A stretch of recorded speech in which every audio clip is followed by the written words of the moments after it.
কালকে নির্বাচন অফিস করলে সবাই তাই একটাকে বলবেন তারেক ভাইয়ের দলকে নিবন্ধন দিতে হবে। আমরা এটা দোষটা দাবি নাই। একটা দলে নিবন্ধন দিলে আপনাদের দোষ কোথায়? কারণ সে তো দেশের জন্য কাজ করতে চায়। আপনি একটা চিন্তা করেন, আজকে তারেক ভাই ভুল করতেছে জীবনে আরেকটা কথা বলতেছেন, আপনাকে বলবো আপনি ভুল করতেছেন। কারণ কি জানেন, আপনি কি দলে দিলে আপনি বলছেন এত আপনাদের নিজের জীবন দিতে চাইতেছেন। আজকে আপনার মারা যান, আপনার বইয়ের দায়িত্ব কে নেবে? আপনার সন্তানের দায়িত্ব কে নেবে? সবাই আপনি কেন নীতি কথা বলতে চাই? আপনি যে বললেন মারা গেলেন, আপনার দলে আর একবার কি আপনার বইয়ের দায়িত্ব নেবে? আপনার বাচ্চার দায়িত্ব নেবে? নিবি না। কার জন্য আপনি আন্দোলন করতেছে?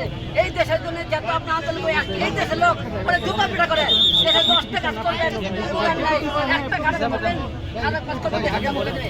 তাই আপনার বলতে চাই, এই ভাই দেশের জন্য কাজ করে তাদেরকে তো নিবন্ধন না দেন, কাদেরকে দেবেন? তাই অনেক নেতাকে তারা এখানে দেখবেন আসেন, তাদেরকে বলবো তারেক ভাই এখানে দেখবেন না আসে আপনার সকাল